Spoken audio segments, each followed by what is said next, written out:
Hollywood is mourning Pope Francis. Celebrities shared tributes to the head of the Catholic Church on social media Monday after he died at age 88 following a prolonged battle with double pneumonia. The news of Pope Francis passing reverberated far beyond the Vatican walls, echoing through film sets, music studios, red carpets, and award show halls.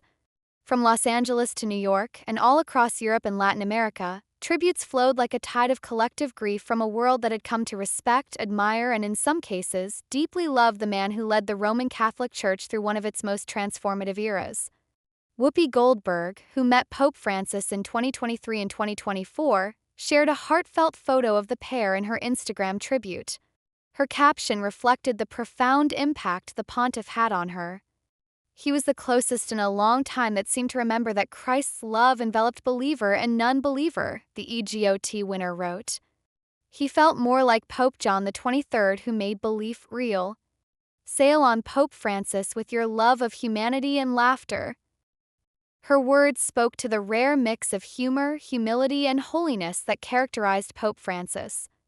She recounted her meeting with him during her time in Rome filming a documentary about faith and compassion, describing it as one of the most moving moments of her life. "He had this way of looking at you that made you feel like you were the only person in the room," she later elaborated in a CNN interview. "Like he saw right through all the fame, all the noise, and straight into your soul." Antonio Banderas similarly posted a picture with the late pontiff from their 2016 meeting and wrote, "Pope Francisco has died. A man who, at the head of the Catholic Church, showed kindness, love, and mercy to the neediest people." The Spanish actor, who has long spoken about his Catholic upbringing, recounted how meaningful that meeting was. "I was nervous. Not many people intimidate me, but he did, not because of fear but because of reverence. He was gentle but firm, warm but also deeply wise. We talked about art, the soul, and the way cinema can bridge spiritual gaps." Banderas also shared how Pope Francis had inspired him to support several humanitarian initiatives in Latin America, particularly those aimed at protecting displaced children and preserving indigenous languages. Russell Crowe, who met the Pope in 2014, shared a photo of the Rome skyline on X, formerly Twitter, and said, "A beautiful day in Rome, but a sad day for the faithful. R.I.P. Francis." In later posts, Crowe shared excerpts from a private journal entry he wrote during his visit to the Vatican nearly a decade ago. "He told me that storytelling is one of the greatest gifts God gave us. That cinema is a modern parable, and that actors, if they carry truth in their hearts, can change the world. I never forgot that. I never will." Zoe Saldana and Eva Longoria both reshared a post about the Pope's death on their Instagram stories, with the latter actress adding a praying hands emoji. While neither made lengthy public statements at the time of the announcement, their silent gestures of grief mirrored the reaction of millions around the world. Quiet, heartfelt mourning for a spiritual leader who left a mark not only on the church but on the very fabric of contemporary culture. Donatella Versace also honored Pope Francis on her IG stories and wrote, "Rest in peace, His Holiness Pope Francis." For Versace, whose family legacy is steeped in Catholic tradition and Italian heritage, the Pope's death signified the end of a deeply personal chapter. In a 2019 interview, she had spoken of the Pope as a symbol of resilience and unity in a time of division, praising his efforts to connect with marginalized communities and his outspoken stance against inequality. But the grief wasn't limited to just those who had met him. For many celebrities, Pope Francis represented an evolving and compassionate approach to faith that resonated in an age often marked by polarization. He was a bridge between the old and the new, the sacred and the secular, and for artists, musicians, and actors, those whose craft is to make sense of the world, his teachings held an almost poetic weight. Lady Gaga, a lifelong Catholic and advocate for LGBTQ+ rights, shared a long post reflecting on the complexities of religion and identity, crediting Pope Francis with giving her the courage to reconcile her faith with her advocacy.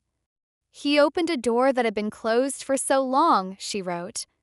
"He showed us that faith doesn't have to mean exclusion, that God's love is not a weapon but a welcome. His compassion shaped me as a person, as a believer, and as an artist."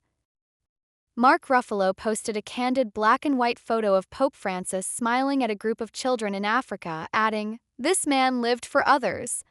In an age of egos, he stood as an example of selflessness. In a time of division, he was a voice of unity. Ruffalo's activism for climate change echoed much of what Pope Francis championed in his 2015 encyclical Laudato Si', a powerful call for environmental responsibility that marked one of the most groundbreaking moments in the modern church's history. Even artists who had distanced themselves from institutional religion found solace in his presence.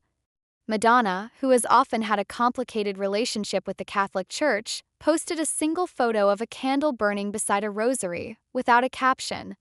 It was a gesture that spoke volumes. In 2022, the pop icon had spoken publicly about Pope Francis' openness to dialogue, saying, "He made me feel like maybe there's room in the church for someone like me." Their correspondence, via open letters and tweets, had drawn attention worldwide and symbolized the broader reconciliation Francis worked tirelessly to foster.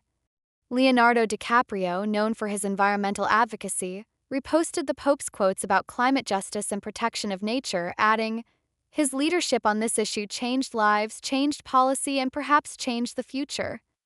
DiCaprio had met the Pope during a Vatican climate summit in 2016 and later said the encounter profoundly influenced his documentary work.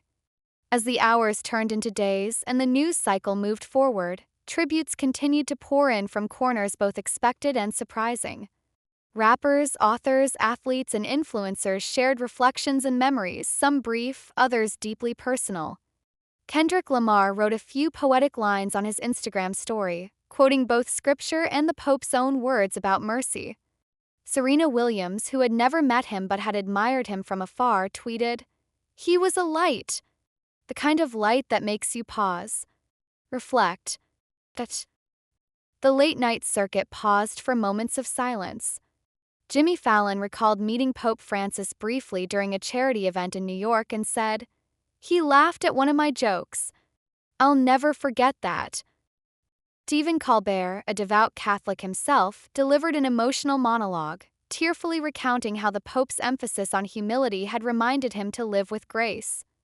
"He didn't lead from a throne. He led from the ground. Among the people. Among the poor. Among the sinners. He didn't just talk about love, he lived it." Throughout his papacy, Pope Francis had transcended the expectations of a religious leader.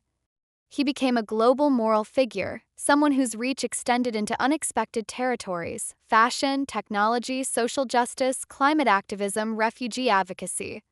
He posed with children in wheelchairs, washed the feet of prisoners, embraced transgender believers, spoke out against the exploitation of the earth, and asked the church to open its arms wider. His simplicity, a white cassock, a humble fiat, and a preference for modest meals, became a signature of sincerity in a world increasingly hungry for authenticity. And that sincerity is perhaps what celebrities and everyday people alike found most moving about him. He was a man who practiced what he preached, even when it was inconvenient or unpopular. He challenged corruption inside the church, apologized to abuse survivors, pushed for reform, and reminded the world that faith in its truest form is about service and love. Even in death, his presence felt unshakable. Candlelight vigils sprung up outside churches and homes around the world. Thousands flocked to Peter's Square, holding signs that read, "Grazie Papa Francesco" and "Love like Francis." The atmosphere was one of reverence, yes, but also gratitude. Gratitude for a man who dared to believe the church could change, and who, through words and actions, proved it was possible. In Hollywood, a town not typically associated with spiritual devotion, his death sparked soul-searching. Directors and screenwriters began discussing biopics. Musicians composed tributes. Writers published essays about how his words had reached them in the midst of crises, addiction, divorce, doubt. Social media became a mosaic of memories, quotations, and tear-streaked selfies taken outside churches. From the red carpets of Cannes to the hills of Beverly, from humble parishes to global stages, the world bid farewell to a spiritual shepherd unlike any other. As the final funeral rites were prepared and the Vatican's bells tolled, the sound carried across oceans and hearts, a reminder that some lives, though they end, never truly leave us. Pope Francis may have been a religious figure, but to so many, he was more. He was a symbol of what it means to lead with grace. A reminder that compassion is not weakness, that humility is strength, and that love, real radical love, is the most revolutionary act of all.